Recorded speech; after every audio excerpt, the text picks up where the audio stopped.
ابھی حال ہی میں ایک مسئلے کو اچھالا گیا، وہ مسئلہ حجاب کا اور پردے کا۔ پردے کے پیچھے اسلام جو راز بتاتا ہے وہ یہ ہے کہ عورت کی عزت اور عصمت نہ لوٹے، عورت کی سیفٹی کے لیے اسلام نے پردے کو لاگو کیا۔ تو سب سے پہلے تو ہم ایک بنیادی فرق بتا دیں، ہمارے مخالفین ان سے ہمارا ایک نظریاتی اختلاف ہے۔ وہ اختلاف یہ ہے اس دنیا کی زندگی کو اسلام نے امتحان اور آزمائش کی زندگی کہا ہے۔ تو اسلام اس دنیا میں اللہ کے کچھ بتائے ہوئے قانون کے مطابق اپنی زندگی کو گزارنے کے لیے کہتا ہے۔ اور جو لوگ بھی ہمارے مخالفین حجاب یا پردے کے خلاف کوئی بات کہتا ہے، وہ لوگ اس دنیا کو سب کچھ سمجھ بیٹھتے ہیں۔ وہ اس دنیا کی زندگی میں انجوائے کرنا چاہتے ہیں، مزے لینا چاہتے ہیں، جبکہ مزے کی جگہ نہ تو یہ دنیا ہے اور نہ یہ زندگی ہے۔ اس لیے کہ ایک سیکنڈ کا تو بھروسہ نہیں کیسا مزہ۔ یہ بہت بڑا فرق ہے ہماری اور اس کے نظر کے اعتبار سے اور سمجھ کے اعتبار سے۔ اس طرح کے حالات کے پیش نظر مسلم عورتوں کو کس طریقے کے اقدامات کرنے چاہیے؟ کیا ہماری عورتیں دفاع نہیں کریں گی؟ ابھی کرناٹک کے اندر جو ہوا پوری دنیا میں مشہور ہوا، مسکان نامی ایک خاتون نے، ایک لڑکی نے بہادری کا مظاہرہ کیا۔ یہ اسلامی تعلیم کا حصہ ہے۔ بہادر خواتین کے قصے اور ان کے تذکرے ہماری تاریخ میں بھرے پڑے ہیں۔ ان تمام حالات میں جو مسلمانوں کو بھڑکایا جا رہا ہے، اس کو نشانے پہ لیا جا رہا ہے، مسلمانوں کو کیا کرنا چاہیے؟ کیا ڈر جانا چاہیے؟ دبک جانا چاہیے؟ نہیں۔ دیکھیے کھل کر کے ایک بات میں آپ کو کہہ دوں، میں بولنا چاہتا ہوں آپ کو، اسلامی تعلیمات کے اندر دفاع کی اسلام نے تعلیم دی ہے۔ ہمارے اوپر کوئی ظلم کرے تو ہم بیٹھے بیٹھے صرف برداشت کریں نہیں، ہم اس کا جواب دیں۔ جس کے اوپر جب پڑے آپ بے فکر ہو کر کے جیئیں، دنیا کے لوگوں کو کہنے دیجیے کیسا کر دیں گے، ویسا کر دیں گے، کیسا کر دیں گے۔ من بنا لیجیے کہ جب کبھی بھی ہمارے اوپر کہیں سے حملہ ہوا تو ہم بھی چھوڑیں گے۔ دفاعی لڑائی یہ مسلمان کو ہمیشہ لڑنا چاہیے، اس میں پیچھے نہیں رہنا چاہیے۔ کوئی آپ کے اوپر ناجائز کسی بھی طریقے سے حملہ کرے، آپ پیچھے مت ہٹیں، اس کا جواب دیجیے۔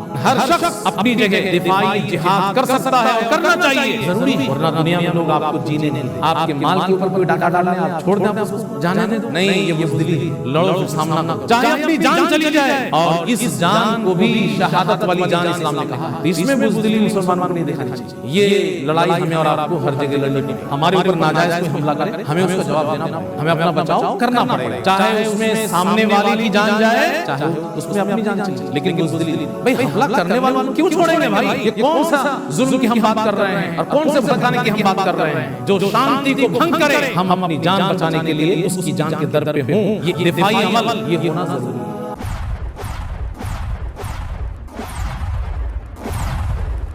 ان الحمد لله نحمده ونستعينه ونستغفره ونعوذ بالله من شرور انفسنا ومن سيئات اعمالنا، من يهده الله فلا مضل له ومن يضلل فلا هادي له، واشهد ان لا اله الا الله وحده لا شريك له، واشهد ان محمدا عبده ورسوله، أما بعد فأعوذ بالله من الشيطان الرجيم، بسم الله الرحمن الرحيم، وإذا سألتموهن متاعا فاسألوهن من وراء حجاب ذلكم أطهر لقلوبكم وقلوبهن۔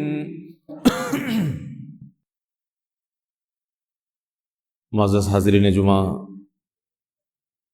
ہر قسم کی حمد و ثنا، تعریف و توصیف، بزرگی و بڑائی اور عبادت و بندگی لائق اور مناسب ہے اللہ رب العالمین کے لیے، جو خالق کائنات ہے، مالک ارض و سما ہے اور سارے جہان کا رب ہے۔ اور درود و سلام نازل ہو تمام نبیوں اور رسولوں پر، خاص طور پر آخری رسول جناب محمد صلی اللہ علیہ وسلم پر بے شمار درود و سلام نازل ہو۔ اللہم صلی علیہ وبارک وسلم۔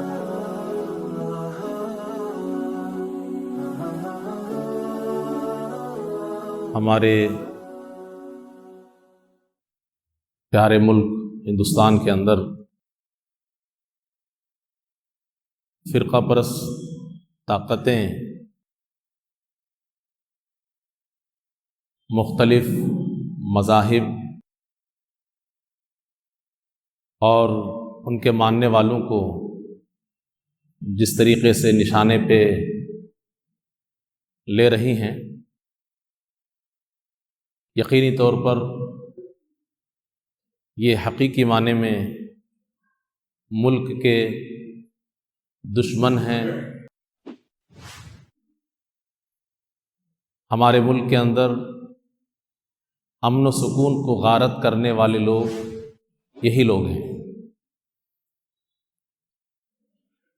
مسلمانوں کو گاہے بگاہے یا مذہب اسلام کو وقتاً فوقتاً جس طریقے سے نشانے پہ لیا جا رہا ہے اور بکی ہوئی میڈیا جس طریقے سے اسلام کو بدنام کرنے کے لیے ایڑی چوٹی کا زور لگا رہی ہے، وہ اب جگ ظاہر ہے، اس کو بتانے کی ضرورت نہیں ہے۔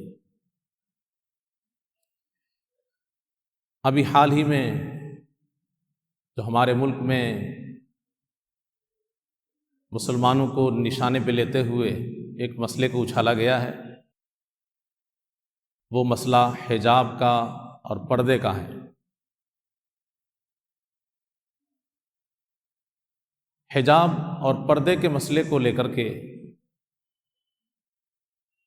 مین اسٹریم میڈیا کے اندر بھی جس طریقے سے بحثیں کی جا رہی ہیں،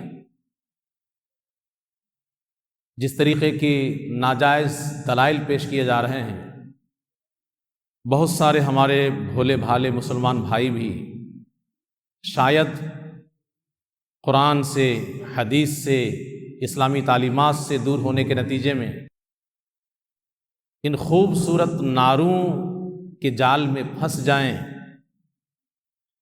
اور اسلام کی الہی تعلیم کو وہ کمزور سمجھنے لگے،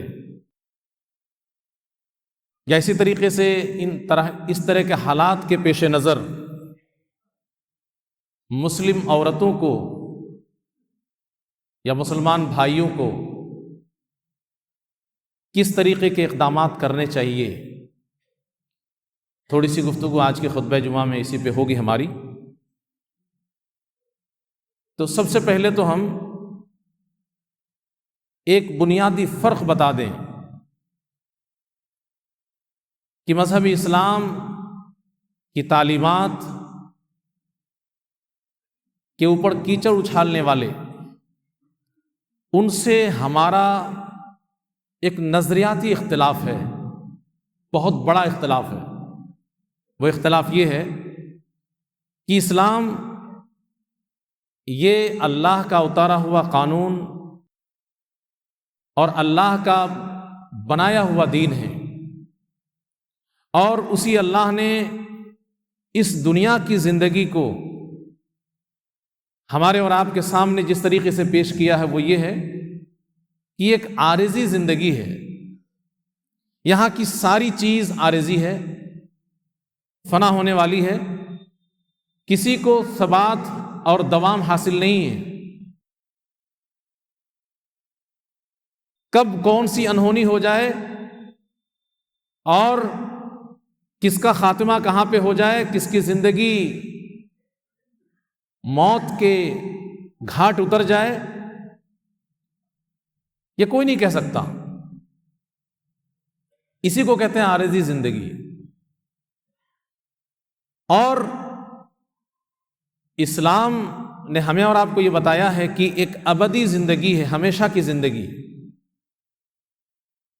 اس دنیا کی چمک دمک اور اس دنیا کی ظاہری لذت اس ہمیشہ کی زندگی کے مقابلے میں کوئی حیثیت نہیں رکھتی۔ اسی لیے اس دنیا کی زندگی کو اسلام نے امتحان اور آزمائش کی زندگی کہا ہے۔ تو اسلام اس دنیا میں اللہ کے کچھ بتائے ہوئے قانون کے مطابق اپنی زندگی کو گزارنے کے لیے کہتا ہے، اور جو قاعدے قانون اسلام نے مقرر کیا ہے اور بتایا ہے وہ پرفیکٹ ہے۔ کوئی اسلام دشمنی میں اسے تسلیم نہ کرے، یہ الگ بات ہے، لیکن اگر وہ تعصب سے پاک ہو کر کے سچائی کے ساتھ اسلام کی کسی بھی چیز کو دیکھے اور اس کا مطالعہ کرے تو اعتراف کیے بغیر نہیں رہ سکتا کہ اسلام نے جو قانون اور جو ضابطہ دیا ہے وہ ہر ناحیے سے انسانیت کے لیے سب سے بہتر ضابطہ ہے اور سب سے بہترین قانون ہے۔ اور جو لوگ بھی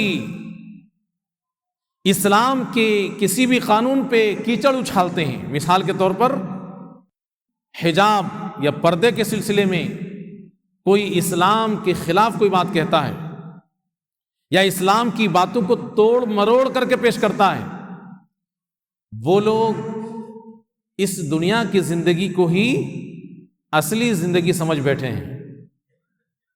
وہ اس دنیا کی زندگی میں انجوائے کرنا چاہتے ہیں، جی بھر کر کے اس دنیا کی زندگی کو جینا چاہتے ہیں۔ تو یہ بہت بڑا فرق ہے ہماری اور اس کے نظر کے اعتبار سے اور سمجھ کے اعتبار سے۔ اسلام نے ہمیں بتایا تو ہم اس دنیا کو ایک عارضی زندگی گزارتے ہیں، اسی وجہ سے اسلام کہتا ہے کہ کن فی الدنیا کأنک غریب او عابر سبیل، کہ دنیا میں جب زندگی عارضی ہے تو عارضی ہی زندگی گزارو، دنیا میں ایسے رہو جیسے کہ تم اجنبی ہو، دل مت لگاؤ، جیسے تم مسافر ہو۔ اسی اعتبار سے جس طریقے سے ایک آدمی مسافر ہوتا ہے، بس کام چلانے بھر کی ضرورت کی چیزیں لے کر کے چلتا رہتا ہے، اجنبی ہوتا ہے تو وہاں پہ کسی سے وہ مانوس نہیں ہوتا، کسی پہ دل نہیں لگاتا، ایسے ہی یہ دنیا کی زندگی عارضی ہے اور یہ دنیا عارضی ہے، اس لیے اس دنیا کی زندگی کو ایک انسان کو عارضی سمجھ کر کے ایسی جینا چاہیے، بس ضرورت کے مطابق جی لو۔ اور ہمارے مخالفین اس دنیا کو سب کچھ سمجھ بیٹھتے ہیں، اس لیے وہ پوری طرح انجوائے کرنا چاہتے ہیں، ہر وقت موج کرنا چاہتے ہیں، مزے لینا چاہتے ہیں، جبکہ مزے کی جگہ نہ تو یہ دنیا ہے اور نہ یہ زندگی ہے، اس لیے کہ ایک سیکنڈ کا تو بھروسہ نہیں، کیسا مزہ۔ اب یہ حجاب کا مسئلہ ہے، پردے کا، اس پہ وہ بحث کر رہے ہیں جن کو اسلام کی تعلیمات سے دور تک کا کوئی واسطہ نہیں۔ کچھ نام نہاد اپنے آپ کو مسلمان کہنے والے بھی روشن خیال لوگ، وہ بھی دشمنوں کے ہاتھوں کا کھلونا بن کر کے اسلام کی تعلیم پہ کیچڑ اچھالتے ہیں، یہاں تک کہہ ڈالتے ہیں کہ اسلام میں پردہ ضروری نہیں ہے، جو چاہے کر لے، جو نہ چاہے نہ کرے، پردہ ضروری نہیں ہے۔ یہ بہت سارے روشن خیال اپنے آپ کو مسلمان کہنے والے لوگ ایسا بول دیتے ہیں۔ تو ہم ایک سرسری طور پر پردے کے سلسلے میں قرآن کی بعض آیتوں کے اوپر نگاہ ڈالیں گے اور اس کے اندر کی ایک باریک چیز کو دیکھیں گے، آج کے دنیا کی نگاہ سے اس کا ٹکراؤ دکھائیں گے کہ اسلام کس طریقے سے سوچتا ہے اور دنیا کے لوگ کس طریقے سے سوچتے ہیں، کتنا بڑا فرق ہے سوچنے میں۔ تو قرآن میں واضح طور پر پردے کی تعلیم موجود ہے، اس کے بعد بھی آدمی تعویلیں کرتا ہے، اس کو توڑتا مروڑتا ہے اور اپنے من کے مطابق اس کو ڈھالنے کی کوشش کرتا ہے۔ اللہ رب العالمین نے قرآن میں ارشاد فرمایا وَقُلْ لِلْمُؤْمِنَاتِ يَغْضُضْنَ مِنْ أَبْصَارِهِنَّ، مومن عورتوں سے کہہ دو اپنی نگاہوں کو نیچی کر لے۔ مردوں سے بھی کہا گیا ہے، تو دونوں کو نگاہ نیچے کرنے کے لیے اسلام نے کہہ دیا پہلے ہی۔ سب سے پہلے پردہ یہیں پہ ہے تاکہ کسی دوسرے کے اوپر یا کسی دوسرے کی عزت پہ نگاہ ہی نہ پڑے، نگاہ نیچی کر لو۔ وَيَحْفَظْنَ فُرُوجَهُنَّ، اور اپنے شرمگاہوں کی حفاظت کرو۔ پردے کے پیچھے اسلام جو راز بتاتا ہے وہ یہ ہے کہ اسلام دراصل شرمگاہوں کو محفوظ کرنا چاہتا ہے، اور یہ جھوٹے نعرے دینے والے اور جھوٹ کی باتوں کو پھیلانے والے، یہ بھی وہ لوگ ہیں کہ ان کی بہو بیٹوں کے اوپر کوئی ہاتھ ڈال کے دکھا دے، ان کا بھی پارا 7ویں آسمان پہ ہو جاتا ہے۔ اپنی بہو بیٹی کی عزت ان کو بھی پیاری ہے، لیکن وہ وہاں تک کے راستوں کو بند نہیں کرنا چاہتا، اور اسلام بند کر دیتا ہے۔ نگاہ نیچی کر لو، شرمگاہوں کی حفاظت کرو۔ اور اسی طریقے سے اسی حفاظت کے سلسلے میں اسلام کے آگے کی تعلیم، وَلْيَضْرِبْنَ بِخُمُرِهِنَّ عَلَى جُيُوبِهِنَّ، خاص طور پر عورتیں اپنے اوپر دوپٹہ، اوڑھنی یا اس طریقے کے کپڑے استعمال کر لے تاکہ اس کے جسم کے نشیب و فراز کا پتہ نہ چلے، اتار چڑھاؤ کا پتہ نہ چلے۔ سب کے پیچھے کا راز وہی ہے کہ عورت کی عزت اور عصمت نہ لٹے، عورت کی شرمگاہ کے اوپر کوئی ڈاکہ نہ ڈال سکے۔ عورت کی سیفٹی کے لیے اسلام نے پردے کو لاگو کیا۔ جتنی ساری باتیں آپ اس میں نگاہ میں دوڑائیں گے،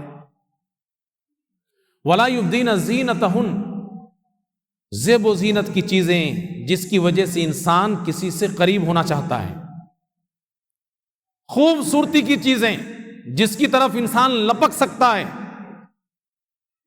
اس کا اظہار نہ کرے، اس کو چھپا کے رکھے۔ ہاں، جہاں پہ خطرہ نہیں ہے وہاں پہ ظاہر ہو جائے، کوئی بات نہیں۔ زیب و زینت کی چیزیں، خوبصورتی کے لباس، یہ ساری کی ساری چیزیں جہاں پہ خطرہ ہے اس کو ڈھانپ دیا جائے،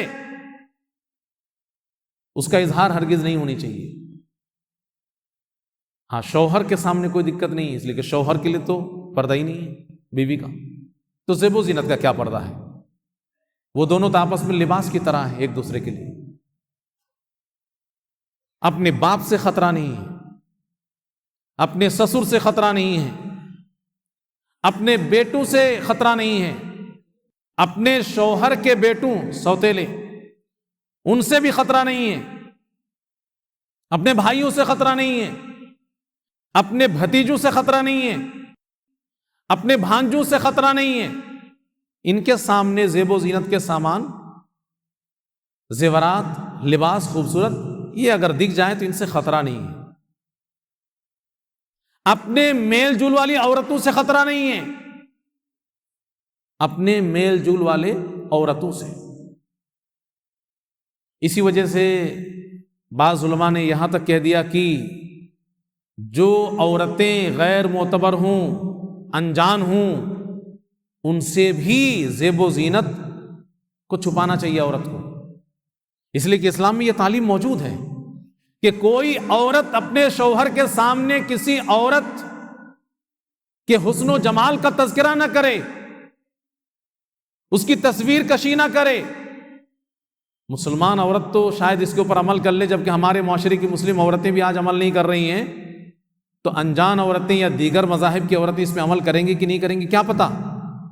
تو بعض علماء نے یہاں تک کہہ دیا کہ او نسائہن، میں غیر معتبر عورتوں سے بھی عورتوں کو اپنے زیب و زینت کو چھپانا چاہیے، اپنے حسن و جمال کو چھپانا چاہیے۔ ہو سکتا ہے کہ اپنے شوہر کے سامنے آپ کی خوبصورتی کا ایسا نقشہ کھینچ دے کہ اس کا شوہر یا اس کے ملنے جلنے والے مرد آپ کے اوپر للچائیں۔ او ما ملکت ایمانہن، غلاموں سے پردہ نہیں ہے، زیب و زینت کا اظہار وہاں پہ ضروری نہیں۔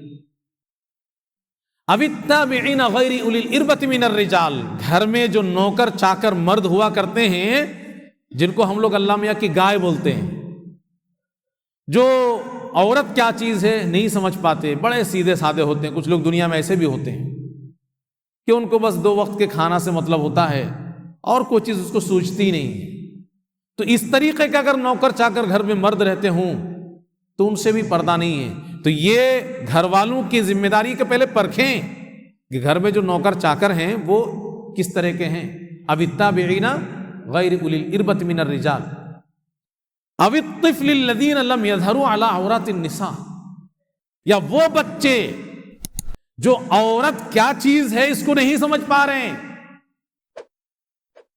عورت کی پوشیدہ چیزوں اور چھپانے والی چیزوں سے جو ناواقف بچے ہیں، ابھی ان کو یہ شدھ بدھ نہیں ہے کہ عورت کیا چیز ہوتی ہے، جنس کے تعلق سے وہ نہیں جانتے، تو ایسے بچوں سے بھی کوئی دقت نہیں ہے۔ آپ دنیا میں لوگ قانون بنا رہے ہیں کہ 21 سال میں بالغ ہوں گے، 21 سال سے پہلے سب بچے ہیں، 21 سال سے پہلے سب بچے ہیں۔ بتائیے کیسے ہمارا ان کا تال میل بیٹھ سکتا ہے نظریات کے سلسلے میں؟ اسلام کیا بولتا ہے؟ وہ بچے جو عورت کیا چیز ہے اس کو ابھی نہیں سمجھ رہے ہیں، اور یہ دنیا کیا بولتی ہے، یہ دنیا کے مادہ پرست لوگ، دنیا کی ظاہری چمک دمک کو سب کچھ سمجھنے والے، کہ 21 سال میں بالغ ہوتے ہیں، 21 سال سے پہلے وہ بچے ہیں سب۔ بتائیے اسلام کی بات کتنی مضبوط ہے۔ کسی ملک میں 14 سال میں کوئی بالغ ہوتا ہے تو کسی ملک میں 12 سال میں بالغ ہو جا رہا ہے، ایک ہی ملک میں کوئی 15 سال میں بالغ ہو رہا ہے اور کوئی 10 سال میں بالغ ہو جا رہا ہے۔ اور آج کے اس فتنوں کے دور میں بے حیائی کے مناظر اس طریقے سے آسان اور عام ہو گئے ہیں کہ کون بچہ کب بالغ ہو رہا ہے سمجھنا بڑا مشکل ہے۔ اسلام نے یہ نہیں کہا کہ 10 سال میں، 12 سال میں، 18 سال میں، 20 سال میں۔ اسلام نے کہا جو بچے عورت کیا چیز ہے نہیں سمجھتے اس کے سامنے زیب و زینت کے اظہار میں دقت نہیں ہے۔ اور دنیا کیا بولتی ہے؟ 21 سال میں، 18 سال میں۔ بتائیے اللہ کی بات مضبوط ہے کہ یہ نادان اور شیطان کے ایجنٹ اور چیلے چپاٹے ان کی بات مضبوط ہے؟ دنیا مانے نہ مانے، تنہائی میں کوئی سوچ کر کے بیٹھے، مضبوط کون سی بات ہے؟ اسلام کی بات کا مقابلہ اس دنیا میں کوئی نہیں کر سکتا۔ یہ اللہ کی بات ہے، کسی انسان کی بات نہیں ہے۔ جس اللہ نے انسان کو بنایا، انسان کے جسم میں دل رکھا، اس کو بہتر معلوم ہے کہ دل میں کیا چل رہا ہے۔ تو یہ ایک نقطہ آپ کے سامنے کہ اسلام نے کیا بولا، وہ بچے جو عورت کیا چیز ہے اس کو نہیں جانتے۔ اتنی باریک بات دنیا کو سمجھ میں آئے گی؟ ہاں، اسی وقت سمجھ میں آئے گی جب وہ اسلام کے اندر آئے گا، یا پھر سمجھنے کے باوجود بھی یہودیوں کی طرح ابلیس کا اعلی کار بنے گا تو اس کا اظہار نہیں کرے گا۔ تو یہ پردے کی بات آئی ہے تو آپ سمجھ سکتے ہیں کہ اسلام اصل میں پردہ کیوں بول رہا ہے۔ عورت کی عزت محفوظ رہے، عورت کی شرمگاہ کے اوپر کوئی ڈاکہ نہ ڈال سکے۔ اسی طریقے سے ایک دوسری آیت میں اللہ رب العالمین نے قرآن میں ذکر کیا ہے، والقواعد من النساء اللتی لا يرجون نکاحا، والقواعد من النساء اللتی لا يرجون نکاحا فلیس علیہن جناح ان یضعن ثیابہن غیر متبرجات بزینہ۔ وہ عمر دراز عورتیں جن کی خواہشات مٹ گئے ہوں، مر گئے ہوں، جن کو ماہانہ خون آنا بند ہو گیا ہو، جن کو مردوں سے اب دلچسپی نہ رہی ہو،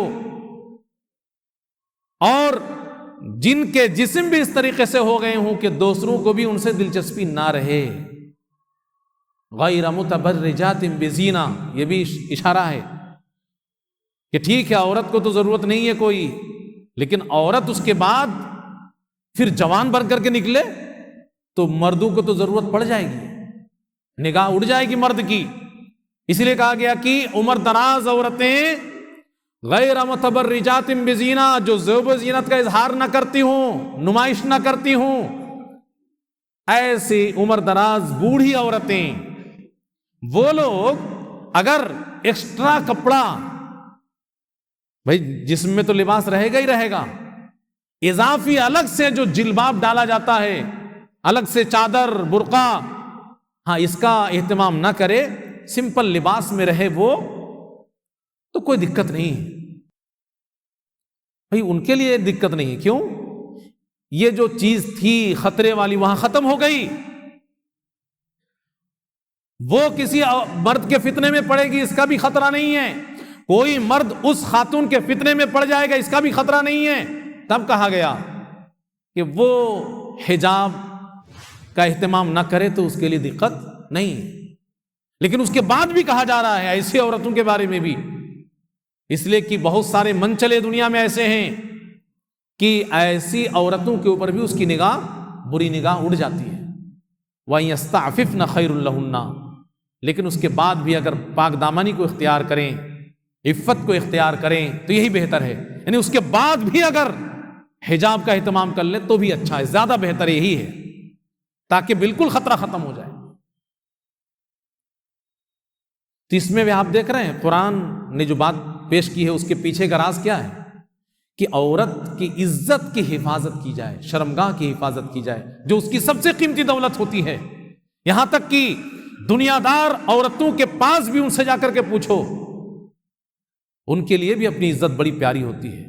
آج بھی کسی دنیا دار اس طریقے سے بے حیائی کا مظہر بنی ہوئی عورت جو بے پردگی کا مظاہرہ کرتے ہوئے باہر نکلتی ہے اور چلتی ہے پھرتی ہے، دنیا میں موج کرتی ہیں، کبھی اگر کسی بہانے اس کی عزت پہ اگر کسی نے ڈاکہ ڈال دیا ہوتا ہے وہ بھی برداشت نہیں کر پاتی، خودکشی کر لیتی ہے۔ اس کا مطلب ہے کہ عزت عورت کو پیاری ہے، تو اسلام اسی پیاری چیز کی حفاظت کرنا چاہتا ہے، اسی لیے پردہ کی بات کرتا ہے اسلام اور حجاب کی بات کرتا ہے۔ یا ایھا النبی قل لازواجک وبناتک ونساء المؤمنین یدنین علیہن من جلابیبہن، قرآن میں اللہ نے کہا کہ اے نبی اپنی بیٹیوں سے کہہ دو، اپنی بیویوں سے کہہ دو، مومن عورتوں سے کہہ دو اپنے اوپر الگ سے ایکسٹرا کپڑا لاد لے، پورے اپنے آپ کو ڈھانپ لے۔ ذالک ادنی ان یعرفن فلا یؤذین، یہ شرافت کی ایک نشانی ہے کہ اس طریقے کے خاتون شریف خاتون ہے، لوگ اس سے دور رہیں گے۔ اور جب بے پردگی کا مظاہرہ کرتے ہوئے کوئی خاتون اور وہ بھی جوان بن سر کر کے باہر نکلے گی تو ایک طریقے سے دعوت گناہ ہے، وہ اس کے دل میں نہ ہو تب بھی کسی مقصد سے وہ مسکرا رہی ہوگی، سامنے والا کوئی اور مقصد سے اس کی مسکراہٹ کو لے رہا ہوگا، اس کے چال کو، ڈھال کو، انداز کو پتہ نہیں سامنے والا کس نظریے سے دیکھے، اس لیے خطرہ ہے اس کے لیے کہ اس کے اوپر کسی کی غلط نگاہ پڑے، کوئی اس کا پیچھا کرے، کوئی اس کی عزت پہ ڈاکہ ڈالے۔ لیکن جب ایک خاتون اپنے آپ کو کور کر کے چلے گی، نکلے گی، تو اس کا خدشہ نہیں ہے۔ ایسے من چلے لوگ بھی تھوڑا دوری بنائیں گے۔ پہلی بات تو اس کو یہ سمجھ میں آ جائے گا کہ یہ کوئی عام خاتون نہیں ہے کہ جہاں پہ میری گاڑی چل پڑے گی، بلکہ وہاں پہ خطرہ ہے کہ مخالفت ہوگی، اس لیے وہ دور رہے۔ تو اسلام نے پردہ اسی لیے کہا ہے، عورت کی حفاظت کی خاطر۔ اور وَإِذَا سَأَلْتُمُوهُنَّ مَتَاعًا فَاسْأَلُوهُنَّ مِنْ وَرَاءِ حِجَابٍ، کتنی مضبوط بات کہی گئی ہے۔ جو لوگ باتیں کرتے ہیں دنیا میں نا، ٹی وی چینل میں ڈیبیٹ میں بیٹھ کر کے، وہ سب مکار ہیں اور جھوٹے ہیں۔ اللہ کی قسم مسجد میں کھڑا ہو کر کے کہہ رہا ہوں، سب جھوٹے اور مکار ہیں، سب کے دل میں گندگی بھری ہوئی ہے اور زبان پہ بڑی پیاری پیاری باتیں ہیں ان کی۔ سب جھوٹے اور مکار ہیں، سب کے دل دھڑکتے ہیں، شیطان دل کے اندر ناچ رہا ہوتا ہے اور زبان سے جھوٹی بات بولتے رہتے ہیں، منافق ہیں سب کے سب۔ وَإِذَا سَأَلْتُمُوهُنَّ مَتَاعًا فَاسْأَلُوهُنَّ مِنْ وَرَاءِ حِجَابٍ، وہ امہات المومنین سے بھی جو امت کی مائیں ہیں، جن کے لیے سارے مسلمانوں کی نگاہ میں خاص محبت اور احترام ہے، ماں کی طرح، تب بھی کہا جا رہا ہے کہ ان سے بھی جب کوئی چیز مانگو صحابیوں سے، اور صحابہ جیسا ایمان، صحابہ جیسے مومن، ان سے کہا جا رہا ہے کہ یہ تمہاری مائیں امہات المومنین، ان سے بھی جب سامان مانگو ڈائریکٹ آمنا سامنا نہ ہو، دیوار کی آڑ سے مانگو، کسی چیز کی آڑ سے۔ فَاسْأَلُوهُنَّ مِنْ وَرَاءِ حِجَابٍ، آڑ سے مانگو۔ کیوں؟ اس لیے کہ سب کچھ ہوتے ہوئے بھی ابلیس تمہارے خون میں دوڑ رہا ہے، اور کس وقت تم کو کس فتنے میں وہ ڈال دے گا، مبتلا کر دے گا، تم سوچ نہیں سکتے۔ ماں ہے تو کیا ہو گیا، دنیا میں آج ماں کے ساتھ بدکاری نہیں ہو رہی ہے، ماں کے ساتھ بھی بدکاری ہو رہی ہے، بیٹی کے ساتھ بھی بدکاری ہو رہی ہے، بہن کے ساتھ بھی بدکاری ہو رہی ہے۔ اسی لیے اسلام نے کہا ہے ذالکم اطہر لقلوبکم وقلوبہن، تمہارے دل کے بھی پاکی کا ذریعہ ہے زیادہ، اور ان کے بھی دلوں کے پاکیزگی کا زیادہ ذریعہ یہی ہے۔ احترام اپنی جگہ، لیکن بچاؤ اور احتیاط اپنی جگہ۔ لوگ مذاق اڑاتے ہیں کہ بتاؤ ماں کے بارے میں ایسی بات کرتا ہے۔ ارے ہاں، اپنے دل سے پوچھو کہ ماں کے بارے میں بھی دنیا میں ایسا ہو رہا ہے کہ نہیں ہو رہا ہے۔ تو یہ تو اسلام کی تعلیم کے اوپر روشنی ہم نے ڈالی ہے۔ اب آگے کی بات کہ ان تمام حالات میں جو مسلمانوں کو ایک طریقے سے وقتاً فوقتاً بھڑکایا جا رہا ہے، اس کو نشانے پہ لیا جا رہا ہے مختلف مقاصد کے حصول کے لیے، مسلمان کو کیا کرنا چاہیے؟ کیا ڈر جانا چاہیے؟ دبک جانا چاہیے؟ گھر میں سمٹ جانا چاہیے؟ نہیں۔ دیکھیے، کھل کر کے ایک بات میں آپ کو کہہ دوں، جہاد کو بہت بدنام کیا گیا ہے، جبکہ اسلام کی ایک پاکیزہ تعلیم جہاد ہے۔ تفصیل کی ضرورت ہے اس موضوع پہ بات کرنے کے لیے، لیکن اشارے کے طور پر جہاد کا معنی بہت بڑا، وسیع اور لمبا چوڑا اس کا معنی ہے، اس کا دائرہ بڑا وسیع ہے۔ جس دائرے میں خاص طور پہ دنیا میں لوگ اس کو لیتے ہیں، یعنی لڑائی لڑنا، اس کا دو حصہ ہے، ایک ہے دفاعی لڑائی اور ایک ہے اقدام کی لڑائی۔ جہاد میں دونوں قسم کی لڑائی شامل ہے، دفاعی جہاد بھی شامل ہے اور اقدامی جہاد بھی شامل ہے۔ تو میں ابھی سرے دست ان حالات کی روشنی میں بولنا چاہتا ہوں آپ کو کہ دفاعی لڑائی یہ مسلمان کو ہمیشہ لڑنا چاہیے، اس میں پیچھے نہیں رہنا چاہیے۔ کوئی آپ کے اوپر ناجائز کسی بھی طریقے سے حملہ کرے، آپ پیچھے مت ہٹیے، اس کا جواب دیجیے۔ وہاں پہ اقدامی جہاد والا قانون نافذ نہیں ہے، اس کے اصول، ضابطے، قاعدے، قانون الگ ہیں، اس کو آپ نہیں لڑ سکتے ابھی۔ لیکن ہر شخص اپنی جگہ دفاعی جہاد کر سکتا ہے اور کرنا چاہیے، ضروری ہے، ورنہ دنیا میں لوگ آپ کو جینے نہیں دیں گے۔ آپ کے مال کے اوپر کوئی ڈاکہ ڈالنے، آپ چھوڑ دیں، آپ اس کو جانے دو؟ نہیں، یہ بزدلی ہے۔ لڑو، پھر سامنا کرو، چاہے اپنی جان چلی جائے، اور اس جان کو بھی شہادت والی جان اسلام نے کہا ہے، من قتل دون مالہ فہو شہید، جو اپنے مال کی حفاظت میں مارا جائے وہ بھی شہید ہے۔ من قتل دون عرضہ فہو شہید، جو اپنی عزت کو بچانے اور اس کی حفاظت میں مار دیا جائے وہ بھی شہید ہے۔ من قتل دون دینہ فہو شہید، جو اپنے دین کی حفاظت میں مار دیا جائے وہ بھی شہید ہے۔ من قتل دون اہلہ فہو شہید، جو اپنے گھر والوں کے بچانے کے چکر میں مار دیا جائے وہ بھی شہید ہے۔ تو اس میں بزدلی مسلمانوں کو نہیں دکھانی چاہیے۔ یہ لڑائی ہمیں اور آپ کو ہر جگہ لڑنی پڑے گی۔ ہمارے اوپر ناجائز کوئی حملہ کرے، ہمیں اس کا جواب دینا پڑے گا، ہمیں اپنا بچاؤ کرنا پڑے گا، چاہے اس میں سامنے والے کی جان جائے، چاہے اس میں اپنی جان چلی جائے، لیکن بزدلی نہیں۔ ایک اللہ کے رسول صلی اللہ علیہ وسلم کے پاس صحابی آتے ہیں اور پوچھتے ہیں کہ اللہ کے رسول صلی اللہ علیہ وسلم، اگر کوئی شخص میرے گھر میں آتا ہے میرے پاس اور آ کر کے میرا مال چھیننا چاہتا ہے، زبردستی لینا چاہتا ہے، تو کیا کروں؟ تو کہتے مال مت دے اس کو، زبردستی دے دو گے تم؟ نہیں، زبردستی دینے کا مطلب کہ بزدلی ہے۔ فلا تعطه مالک، زبردستی مال لینا چاہتا ہے کوئی، مت دے مال تو اسے۔ پھر پوچھتے ہیں اللہ کے رسول صلی اللہ علیہ وسلم، اگر وہ لڑنے پہ آمادہ ہو جائے اور لڑائی کرنے لگے کہ نہیں دیں گے تو لڑ لے گا، مجھے مارے گا، تو کہتے کیا ہوا، تو بھی لڑ جا، قاتل ہوں، مال مت دے، ضرورت پڑے تو وہ لڑائی کرنا چاہتا ہے تو بھی لڑ لے۔ تو اللہ کے رسول صلی اللہ علیہ وسلم اگر لڑ لیں گے تو اگر کہیں میری جان چلی گئی، خطرہ تو ہے، جب لڑیں گے تو کہا خطرہ تو ہے کہ میری جان چلی گئی تو کیا ہوا، فانت شہید، اپنے مال کی حفاظت میں تو مارا گیا تو ٹینشن کا ہے، تیرا درجہ بلند ہو گیا، تو شہید ہے۔ اور اگر غلطی سے، میں تو اس کو مارنا نہیں چاہتا، لیکن ظاہر سی بات ہے جب اس نے وار کیا اور میں بھی وار کروں گا جان بچانے کے لیے، تو کہیں میرا وار ہی اس کے اوپر حاوی ہو گیا اور وہ مر گیا، تب اگر میں نے اس کو مار ڈالا تب کیا ہوگا، میں گنہگار تو نہیں ہوں گا؟ نہیں، فہو فی النار، وہ جہنم میں جائے گا، چونکہ ظلم اس نے کیا۔ اسلام نے یہ تعلیم ہمیں اور آپ کو دی۔ ہماری عورتیں گھر کی چیزیں، ٹھیک ہے، اچھی بات ہے، لیکن کیا ہماری عورتیں دفاع نہیں کریں گی؟ ابھی کرناٹک کے اندر جو ہوا پوری دنیا میں مشہور ہوا، مسکان نامی ایک خاتون نے، ایک لڑکی نے بہادری کا جو مظاہرہ کیا، یہ اسلامی تعلیم کا حصہ ہے۔ ایسا نہیں ہے کہ اسلامی عورتوں کو جس طریقے سے لوگوں نے بدنام کر رکھا ہے کہ وہ دنیا کو کیا سمجھے، وہ گھر کے کونے کی چیز ہے، نہیں، اسلامی تعلیم میں ساری دنیا موجود ہے، قرآن اور حدیث کی تعلیم میں۔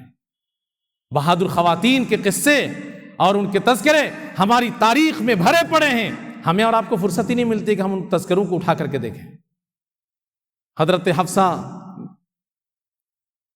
رضی اللہ عنہا جنگ احزاب کے موقع پر جب اللہ کے نبی صلی اللہ علیہ وسلم اور سارے مسلمان کافروں کے مقابلے میں مدینہ کو گھیر لیا گیا تھا، ڈٹے ہوئے تھے، ساری مسلم عورتیں ایک قلعے کے اندر محصور تھیں، اتم نامی قلعے کے اندر۔ یہودی بنو قریظہ جو یہودیوں کا علاقہ تھا اور اس خاندان قبیلے کے لوگ، ان کے بغل ہی میں یہ قلعہ موجود تھا اور کوئی چیز بیچ میں نہیں تھی کہ ان کی روک تھام کے لیے کچھ ہو، کوئی دستہ بھی نہیں رکھا گیا تھا فوجیوں کا وہاں۔ تو ایک جاسوس پتہ لگانے کے لیے آیا کہ دیکھیں یہاں پہ کیا چل رہا ہے، خواتین ہیں، مرد ہیں، کیا پوزیشن ہے۔ تو حضرت حفصہ بنت عبد المطلب اس نے دیکھ لیا کہ یہ یہودی جاسوسی کرنے آیا ہے یہاں۔ تو حسان بن ثابت جس کو وہاں پہ نگرانی کے لیے رکھا گیا تھا، پہلے ان سے کہا کیسا کرو، اس کو مار ڈالو ورنہ یہاں پہ دقت ہو جائے گی، صرف خواتین اور بچے ہیں اور ہمارے سب مسلمان تو کافروں کے مقابلے میں ڈٹے ہوئے ہیں۔ حسان بن ثابت کی ہمت نہیں ہوئی، تو حفصہ بنت عمرو نے خود ایک سامان اٹھا کر کے اس کے پیچھے جا کر کے اس کے سر پہ مارا اور اس کو ڈھیر کیا۔ پھر حسان بن ثابت سے کہا کہ اس کا سر کاٹ کر کے لاؤ، اس کو قلعے کے پیچھے طرف پھینک دیں گے تو یہودیوں کو پتہ چلے گا کہ یہاں پہ کچھ ہیں مضبوط لوگ۔ حسان بن ثابت کو پھر ہمت نہیں ہوئی، تو مسلم بہادر خاتون یہ حضرت حفصہ بنت عبد المطلب خود جاتی ہیں، سر کاٹ کر کے اس کا قلعے کے پیچھے پھینکتی ہیں۔ یہودیوں کو لگتا ہے کہ یہاں بھی بڑا لشکر چھپا ہوا ہے، لگ رہا ہے ایک بہت بڑی مصیبت اور آزمائش سے مسلمان بچ جاتے ہیں۔ خنسا کا نام بڑا مشہور ہے بہادری کے سلسلے میں۔ اسلام لانے سے پہلے بہت بڑا مرثیہ خاں، ان کے بھائی کی موت کے بعد انہوں نے ایسے مرثیہ والے اشعار کہے، دکھ اور درد والے، کہ عرب کے اندر سب سے اونچی شاعرہ مانی گئیں، ان کا کوئی جواب نہیں ہے۔ لیکن جب اسلام قبول کر لیتی ہیں اور اسلام کی تعلیمات سے روشناس ہوتی ہیں تو دل میں وہ بہادری کا جذبہ کہ جنگ قادسیہ کے موقع پر 4 بیٹے ساتھ میں میدان جہاد میں لگے ہوئے ہیں اور ایک رات اپنے بیٹوں کو نصیحت کرتی ہیں کہ بیٹے میرے دل کی خواہش ہے کہ یہ جہاد فی سبیل اللہ سے بڑھ کر کے ثواب کا کوئی کام نہیں ہے اور شہادت سے بڑا کوئی مرتبہ نہیں ہے، تو کل جب تم لوگ 4 بیٹے میرے جانا میدان جہاد میں تو وہاں پہ خوب بہادری کا مظاہرہ کرنا اور جدھر سخت لڑائی چل رہی ہو، جہاں جان کو سب سے زیادہ خطرہ ہو، وہیں پہ گھس جانا اور سب کایا پلٹ کے رکھ دینا۔ یہ دشمن کا جو سپہ سالار ہے اس کے اوپر حملہ کر دینا۔ اگر تم کامیاب ہو گئے تو بہت بڑی کامیابی ہوگی، اور نہیں تو خطرے میں جب گھسے گے تو جان جا سکتی ہے۔ تو کہا کہ اگر شہادت ہوئی تو شہادت سے بڑھ کر کے اور کیا دولت ہو سکتی ہے۔ اور 4 بیٹے اللہ کی راہ میں شہید ہو جاتے ہیں۔ ان کو پتہ چلتا ہے تو اب وہ مرثیہ نہیں پڑھتی ہیں، وہی خنسا جن کا مرثیہ پورے عرب میں مشہور ہے، وہ اللہ کا شکریہ ادا کرتی ہیں کہ اللہ میں کتنا خوش قسمت ہوں کہ میرے 4 بیٹے تیرے راستے میں کام آئے ہیں۔ اللہ کا شکریہ ادا کرتی ہیں۔ تو ایک بڑا لمبا تذکرہ ہے بہادر خواتین کا۔ تو میں آپ سے یہی کہنا چاہوں گا کہ اسلامی تعلیمات کے اندر دفاع کی اسلام نے تعلیم دی ہے، لہٰذا ہمارے اوپر کوئی ظلم کرے ہم کسی پہ ظلم نہ کریں، ہمارے اوپر کوئی ظلم کرے تو ہم بیٹھے بیٹھے صرف برداشت کریں نہیں، ہم اس کا جواب دیں۔ جس کے اوپر جب پڑے آپ بے فکر ہو کر کے جئیں، دنیا کے لوگوں کو کہنے دیجئے کیسا کر دیں گے، ویسا کر دیں گے، کیسا کر دیں گے، کہ من بنا لیجئے کہ جب کبھی بھی ہمارے اوپر کہیں سے حملہ ہوگا تو ہم بھی چھوڑیں گے نہیں۔ بھئی حملہ کرنے والوں کو کیوں چھوڑیں گے بھائی؟ یہ کون سا ظلم کی ہم بات کر رہے ہیں اور کون سے بھڑکانے کی ہم بات کر رہے ہیں؟ جو شانتی کو بھنگ کرے، ہم اپنی جان بچانے کے لیے اس کی جان کے در پہ ہوں. یہ اقدامی عمل، دفاعی عمل یہ ہونا ضروری ہے. اور ہماری مسلم ماؤں اور بہنوں کو بھی اب ان حالات کو دیکھتے ہوئے اسلام کی تعلیمات پہ اور مضبوطی سے عمل کرنا چاہیے. صحیح بات تو یہی ہے کہ ان ماحول میں اصل میں مسلمانوں کی ذمہ داری، چونکہ اقدامی جہاد نہیں کر سکتے ہم آپ، تو ہماری ذمہ داری کیا ہے؟ اسلام کے اوپر عمل پیرا ہو جائے. یہ اسلام نے تعلیم دی ہے، اس کی بھی تفصیل میں ہم نہیں جا پا رہے ہیں کہ آپ نماز کا اہتمام کریں، زکوٰۃ کا اہتمام کریں، دیگر عبادات کا اہتمام کریں، اپنے اعمال کا محاسبہ کریں. بعد میں جا کر کے جب آپ یہ کر لیں گے، اور نماز پڑھتے نہیں ہیں اور لوگ باتیں جہاد کی کرتے ہیں، جو اپنے وقت کی قربانی نہیں دے سکتے، اپنے تھوڑے خواہشات کو مٹا نہیں سکتے، وہ اپنی جان کی قربانی اللہ کی راہ میں دے پائیں گے؟ بہرحال اللہ رب العالمین سے دعا کریں کہ اللہ رب العالمین ہم تمام لوگوں کو مضبوط اور بہادر مسلمان مرد اور عورت کی شکل میں دنیا میں زندگی گزارنے کی توفیق عنایت فرمائے.